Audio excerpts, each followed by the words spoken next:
guys, I'm Will from Tested. I'm Norm from Tested. Norm, we have the new Sonos Play3. Is this similar to the Sonos product we reviewed last year? Yeah, last year I reviewed the S5, which now is called the Play5, and that had 5 speakers. This has 3. So Sonos, if you don't know, it's a way of streaming your music. It's a system streaming your music from your computer, from a server, to all of your house. Yeah, it's a high-end music streaming system. It uses a wireless mesh network. So the way that works is you plug one device into Ethernet, and it can be a speaker, a zone player, any of their other products, or a dedicated box specifically to create the initial connection. They cost $50. It's called the Zone Bridge.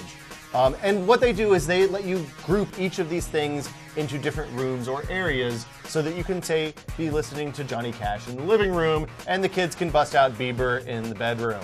So you have zone players or speakers. These basically have the mesh built inside them. It's an amp plus receiver. Yeah, so the only connections on the back of this are for power and Ethernet. It doesn't connect to your Wi-Fi network just because they use 2.4 gigahertz radios that operate in the same kind of spectrums as traditional Wi-Fi. So what's special about this particular unit? Well, this is the least expensive way to get into the Sonos system that Least they've produced expensive, so far. so like $100? It's a high-end premium streaming audio solution. What's the price? $300 each. For one, you don't get two. One. So the idea is you use one. They're competing with iPod docks here. So like the Klipsch, like your Bowers and Wilkins dirigible blimp thing. So it's in that kind of general price range.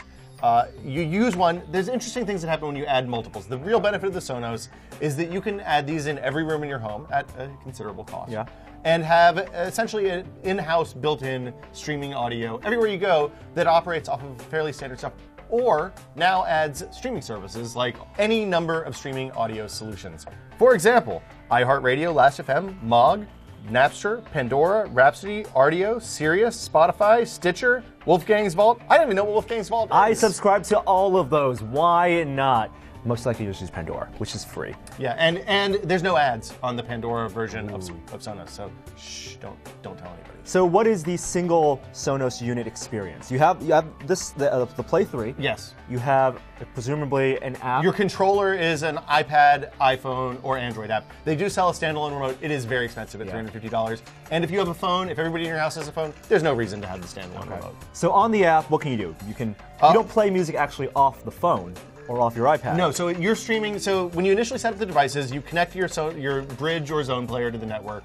And then you tell it where your music is stored. So in my case, I use an SMB share that's just on my home server. So I point it to that folder and then connect. It scans that folder, adds all of that stuff. I also signed in to Rdio and Spotify and Pandora and the other services that I have access to. So then you have this opening menu that says, oh, hey, do you want to play stuff from your music library? That works much like iPhone, iPod, any kind of music player that you've used in the past. You can do playlists. You can. Yeah, you can use. It'll pull playlists from iTunes, and you can use playlists that are already existing. If you have MPL, whatever those playlist files are, those will work as well. So basically, it works a lot like the remote app on iTunes. There's no kind of genius equivalent though. So if you want to just say start with a Decemberist album and play from there, that doesn't work. You can't queue. Can you queue songs to make your own playlist on the fly? You can. And it pulls album art and all that stuff. So when you start playing something, which I'm going to do right now, your Sonos player, the app on the phone or tablet or whatever, will actually show, the album art and all that kind of stuff for whatever you're playing.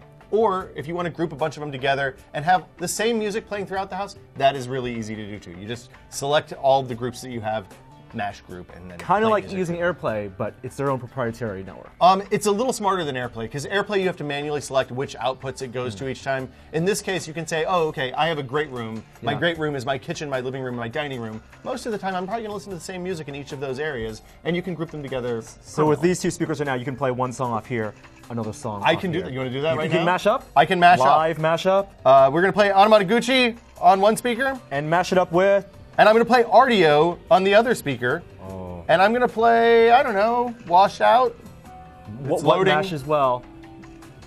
I am going to heavy rotation, going to From My Network. I am going to play Within and Without. How's that? And I'm going to play that on a different device. Takes a second. So the thing is, you can't actually live scrub though.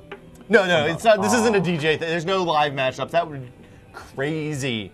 In reality, these would be in separate rooms, and it's just a way for you to play different music in different rooms. Yeah, and to give unified control to everyone in the house. Now, muting.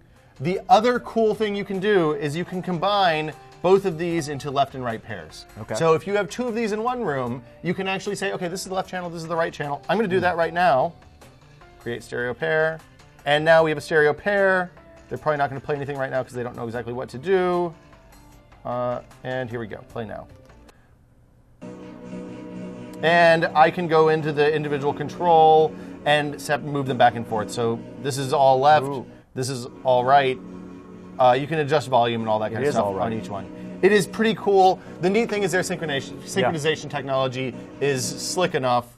Ooh, I pressed the button on one, both of them muted. Very nifty. Their synchronization is good enough that you can play even long tracks. And even though this is all running across a wireless mesh network, it stays in sync. Yeah, and something I learned today, you can even mount this on a wall. Yeah. You mount it upside down. Did you realize Sonos reads the same upside down? So if you want to realize that under a cabinet in the kitchen or something like that. There are even rubber pads so you can have it this way so it looks like a desktop speaker, but then Sonus doesn't read right. Exactly. Hooking this stuff into the network is really as easy as telling it to search for stuff. You mash 2 buttons on the individual devices. That's really dead simple. There's volume up and down and a mute button on each speaker. Yeah. I've found that I never ever use those. I usually just bust out the iPhone and load it up and play. I think these are really nice. They're a little bit expensive if you're into just starting out with audio streaming. If you have a house with 5 rooms, that can add up.